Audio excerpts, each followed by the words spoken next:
Assalamualaikum warahmatullahi wabarakatuh.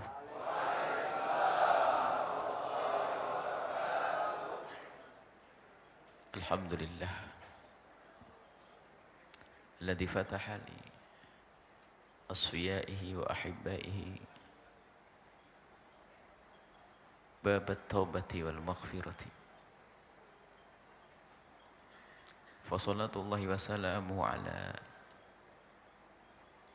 da'i ila al-haqqi wat-taubati wal maghfirati habibina sayyidina Muhammadin wa ala alihi al-mutahharin wa ashabihi at-tayyibin wattabi'ina lahum bi ihsanin ila yaumiddin. Allahumma ya rabbana Allahumma ya rabbana ya ghafiradh dhunubi ighfiridh dhunub wa ya mufarrijal kurubi farrijil kurub wa ya satiral uyub bisturil uyub bi barakatil habibil mahbub. A'inna ya rabbana ala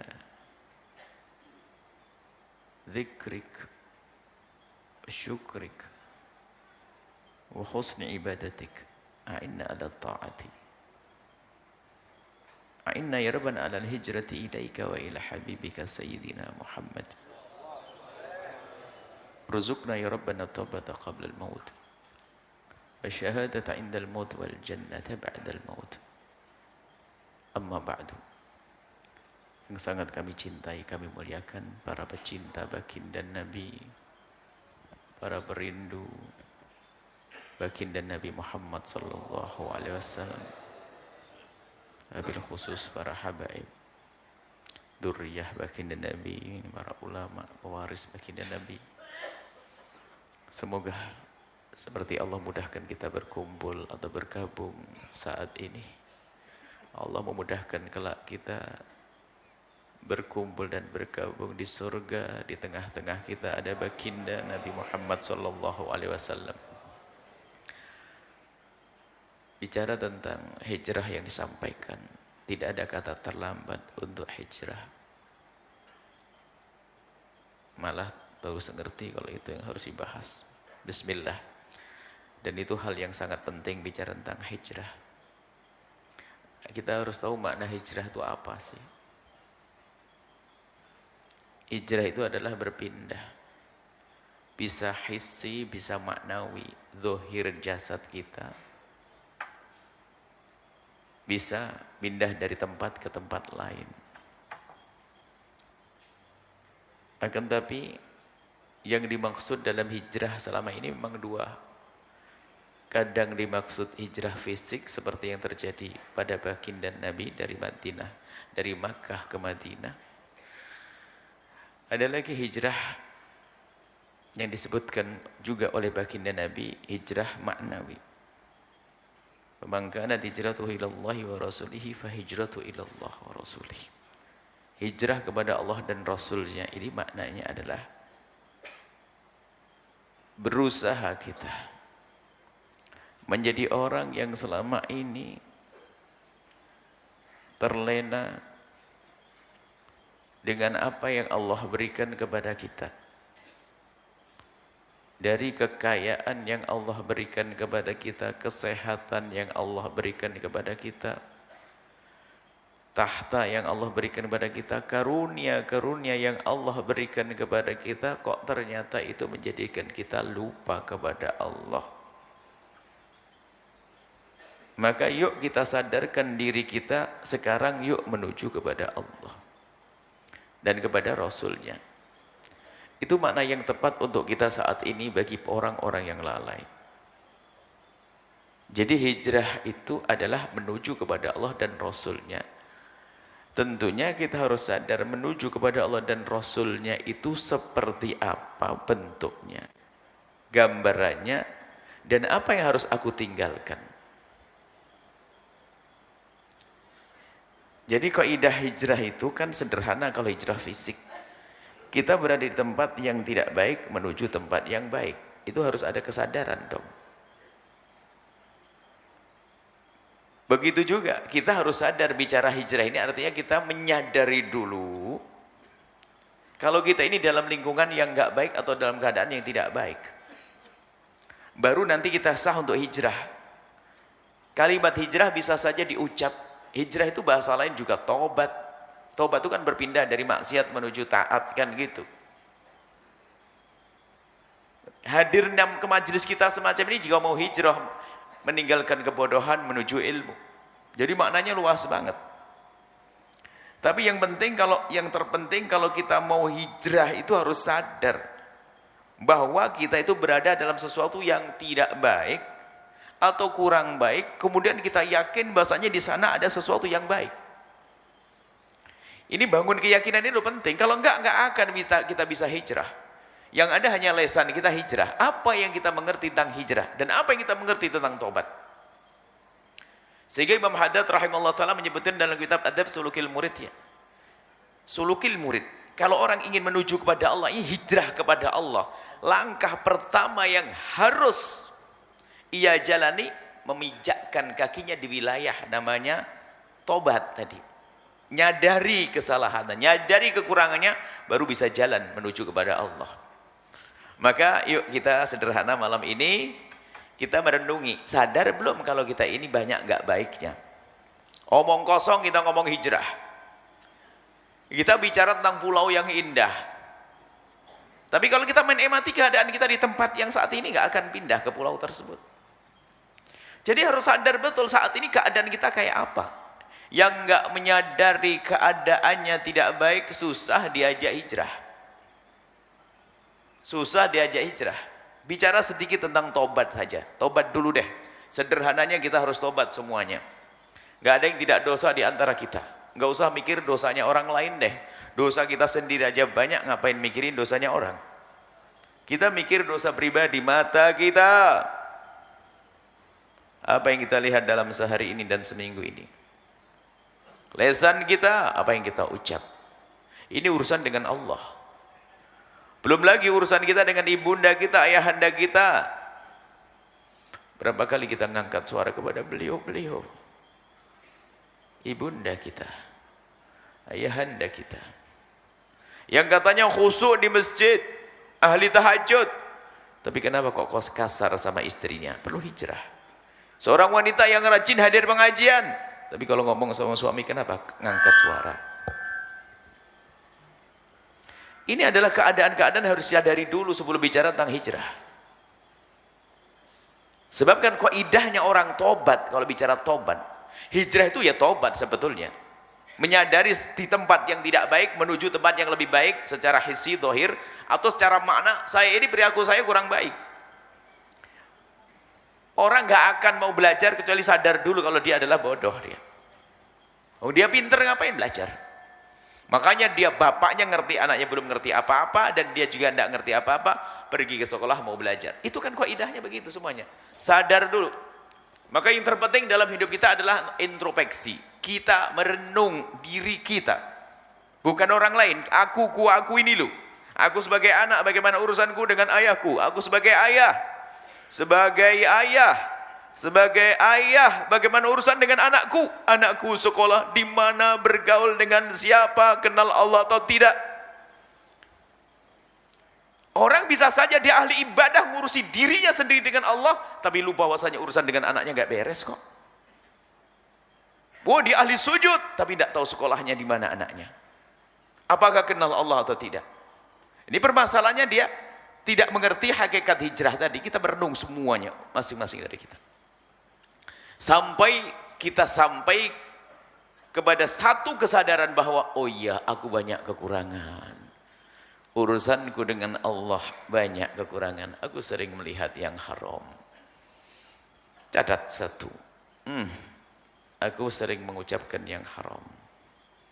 Aku sering meninggalkan kewajiban. Ini baru satu urusan dengan Allah. Baru setelah itu apa? Kita hadirkan kesadaran yang kuat tentang sana pengampunan Allah dan indahnya surga Allah. Agar kita terpacu untuk menuju ke sana. Allah yang membuka pintu tobat siapapun yang ingin bertobat segede apapun kesalahan seorang hamba. Maka kami sampaikan kepada semua, hei para pendosa, kalau seandainya ada di sini, yang paling gede dosanya, yang penting sadari dosamu. Lihat, pengampunan Allah sangat luas, lebih luas daripada dosa kita. Kurang apa ayo? Jadi kesadaran akan dosa ini akan kemudian kesadaran akan luasnya pengampunan Allah menjadikan langkah kita untuk tobat gampang. Kalau tidak ngerti kalau dia dalam dosa, biar di sana ada lautan pengampunan, nggak akan pergi ke sana. Ngapain saya minta maaf? Saya tidak merasa berdosa.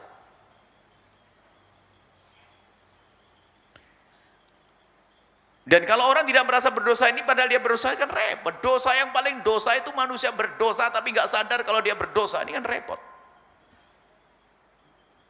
Maka ini ta'ammul, merenung. Merenungi diri kita sendiri. Dan ini indah sekali. Merenungi tentang kesalahan kekurangan kita. Ini langkah awal kata Imam Haddad. Nggak bisa orang sampai kepada Allah kecuali sadar dulu di sini. Bahkan setiap hari yang kita uplek-uplek bahasa Jawanya itu, yang kita otak-atik adalah yang kita oprek-oprek adalah diri kita sendiri. Sampai sadar aku ini banyak salah loh ya.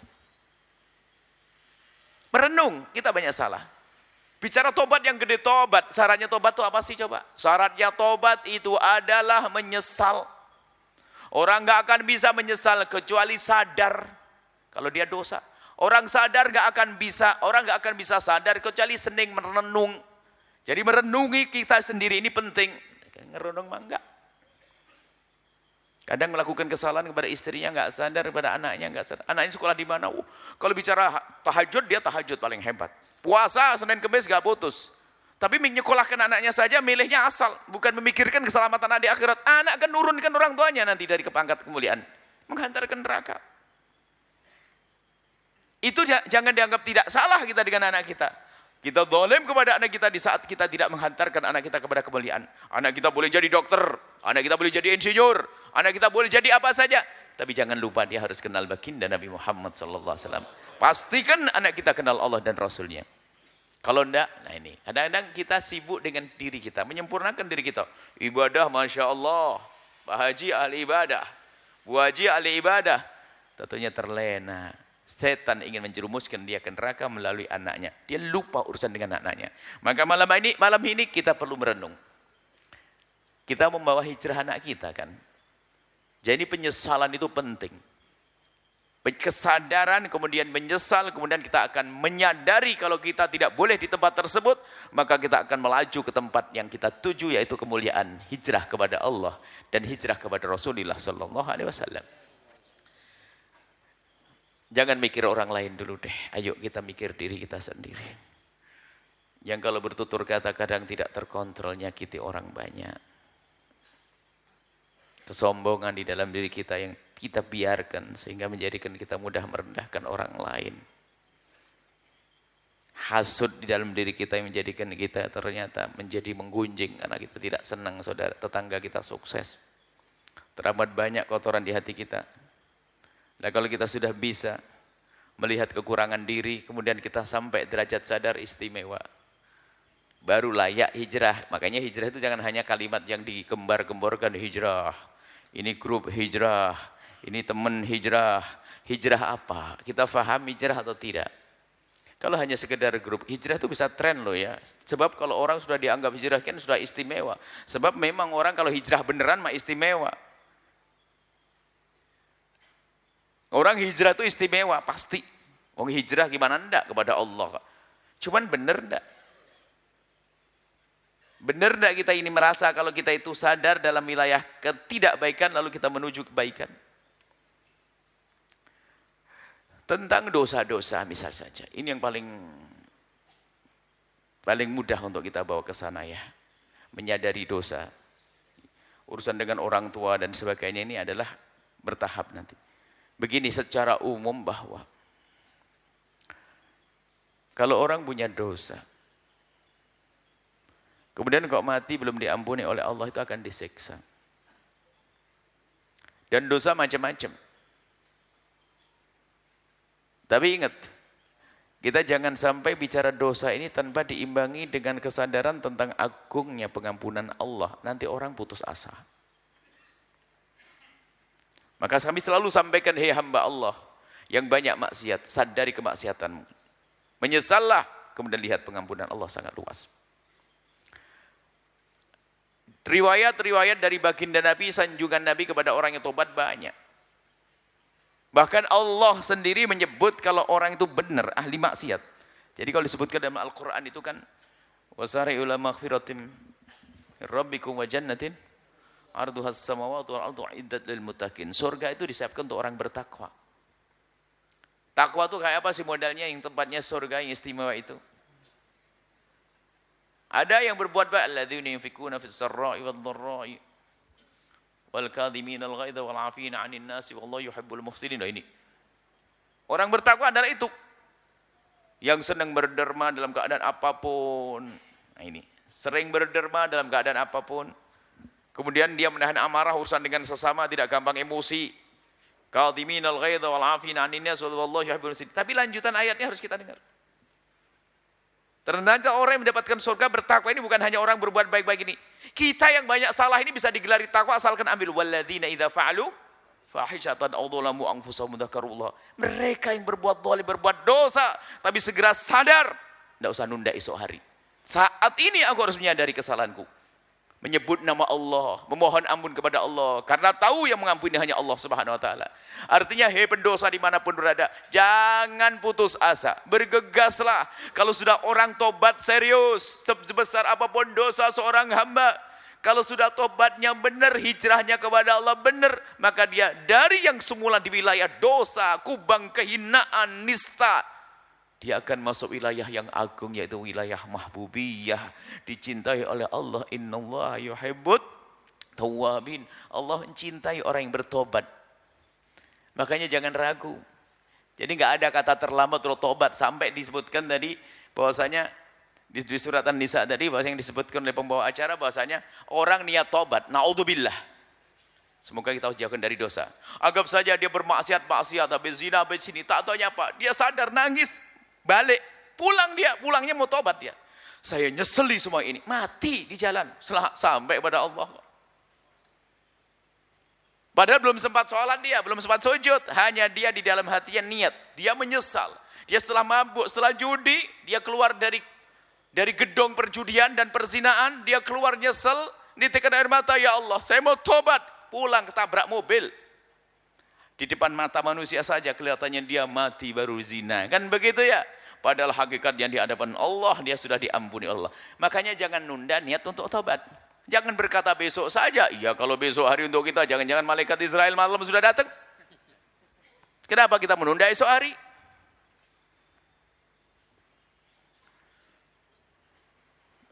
Meninggal muda juga banyak orang. Jangan mentang masih muda lah mak saya. Masih muda kalau sudah waktunya datang, akan datang malaikat Israel. Malaikat pencabut nyawa. Maka ayo semua dari kita, khususnya ini yang bukan yang tua saja, khususnya ini ya kita yang ada di sini deh. Bukan yang tua, yang muda pun juga. Belum tentu loh umur panjang, semoga umur panjang semuanya. Maka apa langkah pertama untuk bicara hijrah? Pastikan kita punya waktu setiap hari. Duduk khusus untuk tafakkur. Untuk merenungi tentang kesalahan kita. Kalau perlu dicatat. Dan jadi bacaan, tapi nggak usah dinisbatkan. Kalau kita pernah dosa, ditulis nanti ketahuan sama orang. Sebab dosa kepada Allah hendaknya ditutup ya. Ingat, termasuk nanti ada rambu-rambu untuk hijrah, rambu-rambu untuk tobat. Adalah kalau urusan dosa kepada Allah, jangan diceritakan kepada siapapun dari bangsa manusia. Dosa kepada Allah, yang pernah kepleset zina, yang pernah judi, yang pernah mabuk. Urusan kepada Allah jangan ceritakan kepada siapapun dari bangsa manusia. Manusia nggak bisa ngampuni, yang bisa manusia hanya merendahkan orang lain.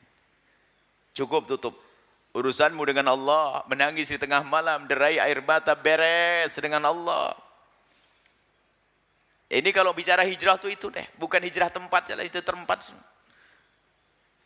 Kalau tempat bingung di mana-mana sekarang banyak maksiat. Maksiat ngejar daripada kita. Internet nguber kita. Medsos buru kita. Ya, tontonan-tontonan ngejar kita. Kita mau ke masjid dikejar sama handphone kita. Mau kemana ayo? Umroh haji, nempel itu. Umroh kita lagi tawaf, masih sempat kadang-kadang. Na'udzubillah. Jadi yang perlu adalah hijrah ini tadi. Hijrah bagaimana menghijrahkan diri kita menuju kemuliaan, menuju Allah dengan menyadari kekurangan kita. Jadi langkah pertama malam ini adalah kita harus punya waktu untuk membiasakan merenungi. Merenungi, bahkan ibadah hendaknya kita bagi tiga. Tolong hamba Allah, para hamba kekasih Allah, jadikan ibadahmu 3 bagian. Bukan hanya sholat saja. Ada orang banyak sholat, banyak ngaji, tapi nggak pernah merenung. Sholat, puasa, ngaji. Nggak pernah merenung. Ngomong sama tetangga, cerkit. Ada. Ngomong sama teman, ceplos. Padahal dia tahajudnya hebat. Ada seorang perempuan disebutkan di hadapan baginda Nabi. Seorang perempuan tudkaru bi kathrati sholati wasyami. Ada perempuan disebut di hadapan Nabi kalau dia ahli puasa, ahli sholat. Mengagumkan dia. Sholatnya banyak, puasanya banyak. Cuman dia punya kebiasaan. Suka nyakiti tetangganya dengan lesannya. Kalau ngomong celaka-celakit apa, Nabi bersabda, la khaira fiha. Enggak ada baiknya perempuan kayak begitu. Innaha min ahlin nar. Dia ahli neraka. Padahal dia secara zahir ada ibadah. Tapi kenyataannya suka nyakiti orang lain. Jadi kita perlu membuat merenung. Ada orang ibadahnya banyak enggak pernah merenung. Bisa jadi dia ibadah sambil maksiat loh ya. Jadi ternyata merenung itu, makanya Qadiyat mengatakan tafakkur, merenung sesaat itu lebih bagus daripada ibadah setahun yang tanpa renungan. Kita harus punya waktu dalam setiap hari, tahajud atau setelah tahajud, sholat subuh, waktu sejenak merenungi urusan kita dengan Allah, satu demi satu kita buat catatan. Bagaimana kita dengan Allah, sholat kita, bagaimana puasa kita, dengan kita mata kita, bagaimana, berapa kali aku ingat Allah, terus. Setelah itu urusan kita dengan baginda Nabi Muhammad. Jangan-jangan kita banyak zalim kepada baginda Nabi. Ngaku tok, kalau maulid Nabi ramai, tapi nggak pernah ingat Nabi dengan hatinya. Hanya ingat Nabi dengan spanduk. Ingat Nabi dengan kebiar maulid, tapi bukan dengan hatinya. Pembohong kita. Padahal ingat Nabi bisa saja di saat kita lagi makan, lalu kita ingin meniru makan caranya Rasulullah. Ingat Nabi waktu kita diganggu orang, lalu kita berkasih sayang memaafkannya. Ingat Nabi waktu kita melakukan dosa, lalu tobat. Nah, itu kan mengingat Nabi. Segera. Ya, ingat Nabi bukan waktu maulidan saja, maulidan setahun sekali. Ya sedikit banget ingat Nabi. Kita ingin menjadikan Nabi selalu hidup bersama kita. Ini perlu renungan, urusan dengan Nabi. Terus siapa lagi? Pastikan kita punya waktu khusus. Setiap hari. Bukan seminggu sekali, setiap hari. Sehingga ibadah bagi 3. Yang pertama adalah ibadah seperti orang lain ibadah. Sholat, tahajud, sebagainya, puasa. Yang kedua, ibadah yang kedua adalah merenung. Kalau seandainya kita di malam hari bisa bangun 1 jam, jadikan 20 menit hanya duduk sejenak, sambil kita merenungi keadaan kita, urusan kita dengan ibunda kita. Ibundaku yang wajahnya semakin keriput, tubuh membungkuk. Ayahandaku yang capek. Aku masih sering ngomong kasar. Aku sampai menangis bisa saja. Mungkin seorang yang ahli ibadah harus merenung urusannya dengan adikku. Itu adalah adikku. Anak daripada ayahku. Anak dari ibuku. Tapi kenapa warisannya aku rebut? Kadang nggak sadar nih merebut waris itu umroh bolak-balik tuh. Padahal kalau seandainya ngembalikan kepada saudaranya bisa. Cuman memang dia senang masuk neraka. Umroh senang, tapi warisannya nggak diberesin. Dialah ahli neraka yang ke neraka lewat Mekah. Wah ada ini, kenapa jarang merenung dia? Dipikir kalau sudah umroh beres. Urusan adiknya. Adikmu di mana, hei hamba Allah? Saudaramu di mana? Kenapa kalau kita lagi bahas waris, kalau langsung volume suara kita naik? Ada apa ini semuanya? Bukankah seharusnya kita lembut dengan saudara kita? Nggak usah ada action kita pakai imamah, kopiah putih, sholat di masjid ntar dulu itu. Itu action tuh, akhirnya pandang orang. Urusan kita, hati kita. Kita sering action ibadahnya. Ya, itu tadi merenung urusan kita dengan adik kita, dengan saudara, dengan ibunda ayahanda, perlu renungan. Dan biasanya silsilah pengajian itu gitu. Sebetulnya silsilah pengajian kita biasanya kita selesaikan dulu urusan dengan Allah, urusan dengan Rasulullah, urusan dengan orang tua, urusan dengan saudara dalam rangka hijrah tadi. Nanti akan disyarah insyaallah di Palembang pertemuan lagi satu-satu dan kita akan mengurusi urusan kita dengan Allah. Kemudian urusan dengan baginda Nabi, urusan dengan orang tua, gimana durhaka pada orang tua. Sampai urusan dengan pembantu di rumah. Jangan-jangan kita zalim. Ada orang tuh memang model.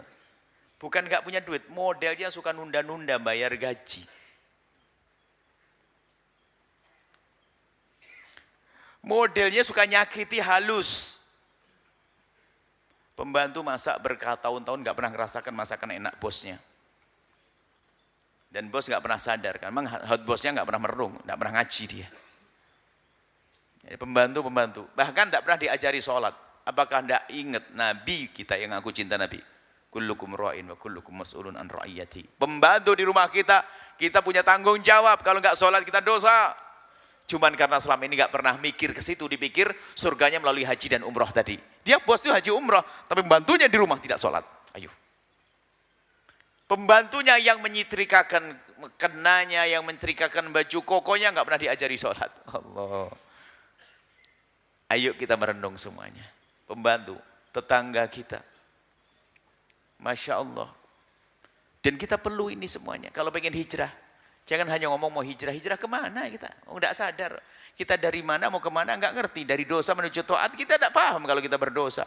Kan repot. Jadi menghadirkan renungan yang panjang satu demi satu itu nanti. Ini muqaddimah kalau bicara hijrah itu. Harus semuanya punya waktu renungi. Dan kita sudah ada silsilah untuk merenung. Teman merenung. Silsilah bagaimana dengan Allah, taubat kepada Allah. Silsilah bagaimana berbakti pada orang tua. Silsilah bagaimana silaturahmi. Silsilah bagaimana mewujudkan keindahan rumah tangga agar tidak zalim. Silsilah bagaimana mendidik anak. Silsilah bagaimana menghormati orang yang secara zahir adalah di bawah kita, pembantu, anak. Gimana? Itu semua adalah perlu menghadirkan renungan yang dalam sampai kita hari Masya Allah nyesel. Iya, saya ini bos yang kurang beradab. Kurang akhlak dengan pembantu. Pembantu di rumah kita, hai hamba Allah. Biarpun dia adalah pembantu kalau lebih tua dari kita. Nabi yang nyuruh, laisa minna ma lam yuwaqqir kabirona. Bukan golonganku, golongan kami yang tidak bisa menghormati yang lebih tua. Biarpun pembantu, apa sih ngomong lembut enggak? Kenapa sih ngomong lembut enggak bisa? Ibu, mohon maaf. Mbok, mohon maaf, saya minta tolong. Yang indah, kenapa sih? Katanya kita senang maulid Nabi. Kita ingin senang dengan baginda Nabi. Nabi ngajarkan yang lembut, kenapa kita tidak bisa lembut? Coba kalau ini kita benar-benar menyadari semuanya, hijrah betul kita. Dengan Allah indah, dengan Nabi Muhammad indah, dengan sesama indah. Inilah hijrah. Maka malam ini kita buka pintu saja. Dan tidak usah cerita ke siapapun. Urusan penyesalan kita perlu merenungi keadaan kita. Jadikan ibadah Anda ini ibadah yang dikatakan lebih bagus daripada ibadah 1 tahun. Ya. Merenungi tentang keadaan kita. Sebab sadar itu penting. Mohon maaf, kita pernah membuat contoh gini. Orang jualan. Kita banyak di pasar jualan. Ngerendong itu penting. Saya jualan. Jualan baju, di sana ada orang jualan baju. Padahal ini jualannya orang soleh ini. Zikir, sholawatan. Ada tasbih di tangannya. La ilaha illallah. Cuman dia tidak pernah merenung. Di depan sana ada perempuan yang juga jualan. Pakai rok pendek. Rok pendek. Ayo. Bayangkan kita lagi. Allahumma salli ala Sayyidina Muhammad. Allahumma salli ala Sayyidina Muhammad. Enggak sadar loh ya ini. Padahal kalau dia sadar bahasanya itu dosa, tinggal geser kursinya ngadep ke sana beres loh ya. Yang jadi masalah kita ini jarang sadar. Mungkin di rumah tidak pernah kita himbau dengan halus pembantu perempuan di rumah kita agar menutup baju yang menutup aurat. Karena anak kita ada yang laki-laki ya. Dan kita sebagai laki-laki. Kita perlu merenung begini, ini kecil-kecil aja dan tidak usah bicara yang berat-berat mau jihad di medan laga perang Badar sana. Wah, jangan-jangan malah jadi Abu Jahalnya kita. Gak usah hayal yang berat-berat, yang ringan-ringan yang indah di rumah kita. Ayo semuanya pulang ke rumah masing-masing, harus punya waktu untuk merenung. Agar lebih mudah lagi, jangan bicara kekurangan orang deh. Kita sering banyak bicara kurang orang, ya betul itu kata itu tuh sama bapaknya nggak benar, tuh yang anaknya tadi begitu, itu yang nggak benar sama pembantunya, ngapain ngurusin orang? Saya yang punya anak di rumah saya Saya yang punya ibu, yang saya punya pembantu, saya punya karyawan, sudahlah saya ngurusi diri saya sendiri. Karena apa? Saya harus sadar kalau saya berada di tempat yang tidak baik, kemudian saya menuju tempat mulia, baru hijrah nanti. Enggak sah tanpa itu. Hijrah bohongan. Hijrah bohongan, bukan hijrah beneran. Nah inilah yuk kita semuanya menyadari. Semuanya punya modal loh ya, untuk bisa sukses. Kesadaran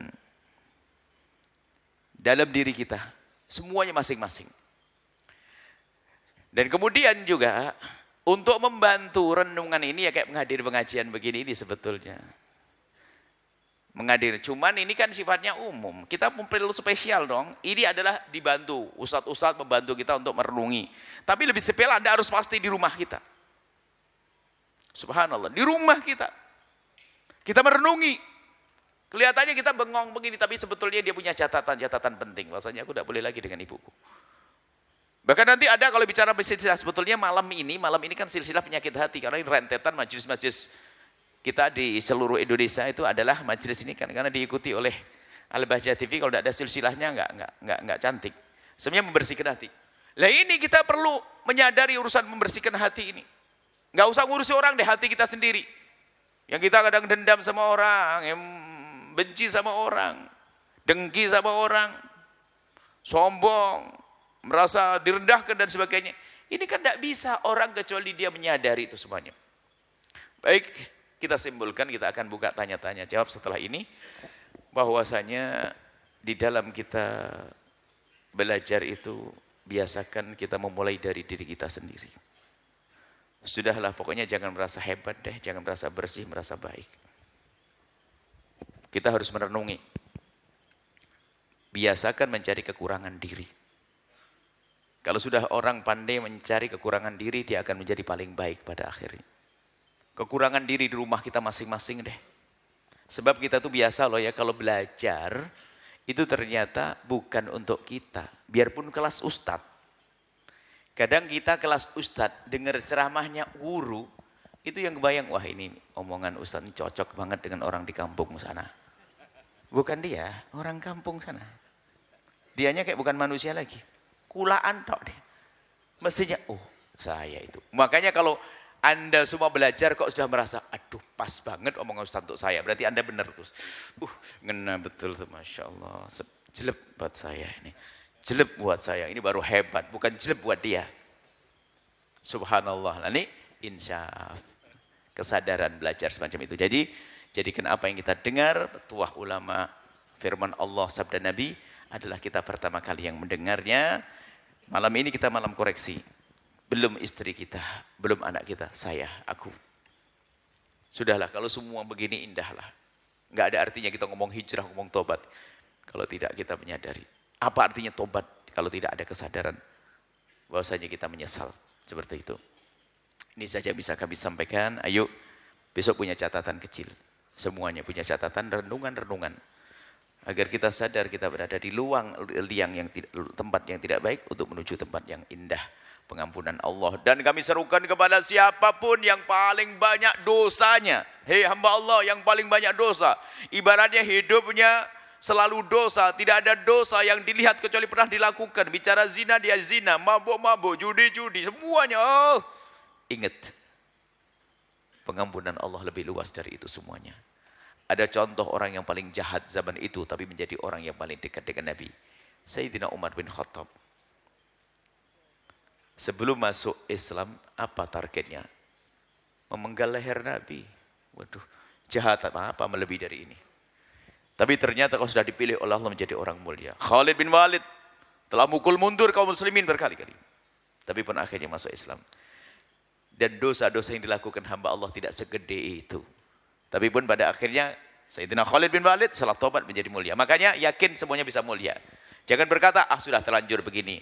Enggak ada kata terlambat. Sejelek apapun, pokoknya selagi nyawa masih ada di kandung badan, maka kita punya kesempatan untuk kembali kepada Allah Subhanahu wa taala. Wallahu a'lam bishawab. Bismillah, kita tutup dengan doa. Bismillahirrahmanirrahim. Alhamdulillahirabbil alamin. Allahumma shalli ala habibina sayyidina Muhammad wa ala sayyidina Muhammad. Allahumma ya Allah ya Rahman ya Rahim. Pandang kami dengan kasih sayang dan cinta darimu ya Allah. Pandang kami dengan kasih sayang dan cinta darimu ya Allah. Ya Allah, Engkau yang maha tahu tentang keadaan kami dan Engkau yang menguasai kami. Kami mohon ya Allah, berikan kepada kami kesadaran ya Allah akan kekurangan kami ya Allah. Buka ya Allah aib kami, kesalahan kami, kekurangan kami di mata kami ya Allah. Agar kami mudah sadar kemudian mudah kembali dan tobat kepadamu ya Allah. Dan tutup aib kami dari mata hamba-hambamu ya Allah.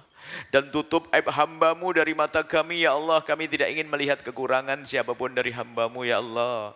Kami hanya ingin melihat kekurangan kami dan mudahkan kami untuk bertobat dan ampuni kami ya Allah. Wahai Zat yang Maha Kasih, ampuni guru-guru kami dan orang tua kami, berikan kasih sayang-Mu kepada mereka. Anak-anak kami ya Allah, anak-anak kami jaga mereka. Kami mohon ya Allah, ya Allah, ya Allah, kami sadar kalau kami banyak dosa. Kami sadar kalau kami banyak salah. Akan tapi ya Allah, kami sering lupa dengan kesalahan itu sehingga kami pun jarang memohon ampun kepadamu. Maka di malam mulia ini kami mohon ampuni segala dosa kami ya Allah. Engkau sungguh maha tahu dosa kami yang sangat banyak yang kami tidak akan mampu untuk menghitungnya. Akan tapi Engkau maha tahu ya Allah, kami mohon jangan cabut nyawa kami sebelum Kau ampuni dosa kami itu ya Allah. Dosa mata kami yang sering melihat yang haram ya Allah. Memang hamba-Mu tidak melihat, tapi Engkau melihat ya Allah. Mata kami nikmat karunia dari-Mu, akan tapi kadang kami gunakan untuk melihat yang haram ya Allah. Sehingga kalau seandainya mata itu Kau hancurkan sudah cukup, tapi kami mohon jangan hancurkan mata kami dan ampuni dosa mata kami ya Allah. Lisan kami ya Allah, dosa kami ya Allah. Dosa kami, jauhkan kami dari segala dosa, jaga mata kami, anggota tubuh kami ya Allah. Jauhkan kami dari sebab kehinaan ya Allah. Jauhkan kami dari minuman keras, jauhkan kami dari meninggalkan salat, jauhkan kami dari berjudi. Jauhkan kami semua dari zina yang busuk, hina dan Kau hinakan ya Allah. Jaga anak-anak kami, jauhkan dari zina ya Allah. Dan kami mohon jika ada di antara kami ada hamba-Mu yang pernah terpeleset dalam hina dan busuknya zina, kami mohon berikan kesadaran dan ampuni dia ya Allah. Dan tutup aib mereka ya Allah, tutup aibnya di dunia sehingga di dunia tidak terhinakan, dan tutup aibnya di akhirat ya Allah sehingga tidak Kau hukum, dan buka pintu halal untuknya. Bencikan zina kepada kami semua ya Allah, jauhkan dari zina dan mukaddimahnya ya Allah. Sungguh Kau Maha Pengampun, dan kami mohon jauhkan kami dari menggunjing berzina ya Allah, dan jauhkan kami dari mengetahui ada berzina ya Allah. Kami tidak ingin melihat ada mendengar orang berzina ya Allah. Kami ingin mendengar berita baik tentang umat kekasih-Mu Nabi Muhammad ya Allah. Dan kami mohon ya Allah, jauhkan kami dari meninggalkan solat ya Allah. Maka kami mohon jika ada yang ada di tempat ini atau mendengar suara ini di dalam masjid, luar masjid, tetangga masjid, siapapun yang menyaksikan ini, jika tetangganya, jika ada di antara mereka ada hamba-Mu yang pernah meninggalkan solat ya Allah, sungguh kami mencintainya, kami mohon ampuni dan berikan kesadaran, dan jadikan dia esok hari menjadi ahli solat, dan jadikan solat baginya adalah amalan yang sangat menyenangkan ya Allah. Engkau Maha Kuasa yang menguasai hati mereka. Rindukan kepada solat dan ampuni mereka. Yang masih berjudi ya Allah, hentikan dengan kasih sayang-Mu ya Allah. Ganti dengan kerja yang halal untuk mendapatkan rezeki yang halal ya Allah. Yang pernah terpeleset dalam minuman keras ya Allah, bencikan kepada minuman keras, ganti dengan minuman yang halal ya Allah. Dan kami mohon wujudkan keindahan dalam rumah tangga kami ya Allah. Suami istri yang saling mencintai karena-Mu ya Allah. Jika ada di antara kami ada hamba-Mu yang sering cekcok dalam rumah tangganya, yang sering ribut di dunia, inilah yang akan ribut di akhirat, di neraka ya Allah. Maka kami mohon jika ada di antara yang hadir suami istri yang sering cekcok, kami mohon lembutkan hatinya, ganti dengan kasih sayang, ganti dengan keharmonisan, ganti dengan kebahagiaan. Wahai Zat yang menciptakan kebahagiaan dan keharmonisan ya Allah, jangan sampai ada yang berselisih faham, cekcok ya Allah. Engkau yang menguasai hati mereka ya Allah. Ya Allah, ya Allah, ya Allah, jauhkan kami dari durhaka kepada orang tua kami. Orang tua kami ya Allah, yang saat ini kami lihat wajah mereka ya Allah, Ya orang tua kami, ampuni angkat derajat mereka. Ya Allah, yang telah mendahului kami, ampuni, berikan kasih sayang-Mu. Yang masih hidup, Ya Allah, kami lihat wajahnya semakin keriput, Ya Allah. Pandangannya kabur, rambut memutih, tubuh membungkuk, jalan tertatih-tatih. Kadang kami masih membentak dan menyuruh mereka, Ya Allah. Kami tobat, kami ingin mulai hari ini kami ingin membahagiakan mereka, memuliakan mereka, mengabdi kepada mereka, berkorban untuk mereka, Ya Allah. Dan mudahkan niat kami ini, Ya Allah. Jangan sampai ada satupun dari mereka ini yang durhaka kepada orang tua, yang durhaka kepada orang tua daftar neraka terdalam, Ya Allah. Sungguh kami tidak akan bisa berbakti pada orang tua kami kecuali dengan pertolongan-Mu. Maka berikan pertolongan kepada kami semua, Ya Allah. Anak-anak kami jaga mereka, Ya Allah. Anak-anak kami mudahkan kami dalam mendidik anak-anak kami, Ya Allah. Dan kami mohon, Ya Allah, jika ada di antara kami ada yang salah menyekolahkan anak-anak mereka, Ya Allah. Sehingga di saat mereka sekolah ke tempat tersebut tidak kenal Engkau, Ya Allah. Kami mohon berkat kehadiran orang tua ini, kembalikan anak-anak itu ke jalan yang Kau ridhoi. Jika ada di antara kami yang punya anak jauh dari-Mu, Ya Allah, dengan kenistaan, dengan kejahatan, dengan dosa, kami mohon berkat kehadiran orang tua yang baik ini, Allah, kembalikan anak-anak itu ke jalan yang Kau ridhoi, Ya Allah. Dan kami mohon, Ya Allah, Ya Allah, jauhkan kami dari benci, dendam, dan dengki kepada sesama kami. Kami ingin hidup kami indah dengan cinta, sehingga keindahan cinta ini menjadikan kami mudah tolong menolong dalam kebaikan. Kami mohon jauhkan kami dari benci dan dendam serta dengki, Ya Allah, jauhkan. Maka kami mohon, Ya Allah, jika ada orang berbuat salah kepada kami, menyakiti kami, zalim, aniaya kepada kami, menfitnah kami, menggunjing kami, prasangka buruk kepada kami mohon ampuni mereka, Ya Allah, jangan hukum mereka. Kami tidak rela jika ada umat kekasih-Mu Nabi Muhammad Kau masukkan neraka karena berbuat zalim kepada kami tidak rela. Ampuni mereka, Ya Allah. Hentikan kezalimannya, Ya Allah, dan hilangkan dendam di hati kami, Ya Allah. Hilangkan dengki di hati kami kepada tetangga kami, sahabat kami yang sukses, Ya Allah. Maka kami mohon, Ya Allah, jika ada orang yang kami dengki karena kesuksesannya, kami mohon, Ya Allah, malam ini juga tambahkan kesuksesannya, Ya Allah. Dan hilangkan dengki di hati kami, Ya Allah. Tambahkan kesuksesannya, Ya Allah. Tambahkan kesuksesannya, Ya Allah. Suksesnya, Ya Allah, para habaib, para ustaz, para juru-juru dakwah itu berikan kesuksesan, Ya Allah. Sukses, Ya Allah. Tetangga kami yang berdagang, sukseskan, Ya Allah. Kami mulai mendengki dia, maka sukseskan dia, Ya Allah. Dan hilangkan dengki di hati kami, Ya Allah. Jika ada orang mendengki kami karena kesuksesan kami mohon berikan kepadanya seperti yang Kau berikan kepada kami, dan hilangkan dengki di hatinya. Kami mohon, Ya Allah, Ya Allah, Ya Allah, yang sempit rezeki lapangkan dengan rezeki yang halal penuh berkah, yang sakit sembuhkan, yang punya hutang mudahkan kami dalam bayar hutang kami. Dan kami mohon, Ya Allah, berikan kepada semua yang telah berjuang di tempat ini, berikan segala kebaikan untuk diri dan keluarga mereka di dunia dan di akhirat, Ya Allah. Dan kami mohon, Ya Allah, panjangkan umur kami dalam ketaatan serta sehat walafiat. Dan yang telah mendahului kami, yang dahulu kami temukan di masjid ini, di tempat ini sekarang sudah kembali, wabil khusus, ya Allah, ampun angkat derajat mereka dan sampaikan semua kebaikan yang terjadi saat ini kepada mereka, Ya Allah. Dan kami mohon berikan pada kami semua husnul khatimah, mati dalam keadaan iman. Dan kami mohon, Ya Allah, jadikanlah ucapan kami di akhir hayat kami kelak, saat Engkau hendak mencabut nyawa kami ingin saat itu, Ya Allah, hati dan lidah kami mampu mengucapkan kalimat agung dan mulia, La ilaha illallah Muhammadur Rasulullah, La ilaha illallah Muhammadur Rasulullah, La ilaha illallah Muhammadur Rasulullah sallallahu alaihi wasallam. Rabbana atina fid dunya hasanah wa fil akhirati hasanah wa qina adzabannar. Wa sallallahu ala sayyidina Muhammadin wa ala alihi washabihi wasallam. Walhamdulillah rabbil alamin. Fatihah. Al-Fatihah.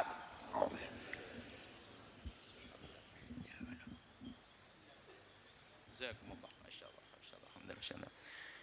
Makasih, Masya Allah, jazakumullah. Makasih banyak, mohon maaf, mohon doa. Ketemu lagi insya Allah. Sampaikan salam takdim untuk keluarga semuanya. Ya, assalamualaikum warahmatullahi wabarakatuh.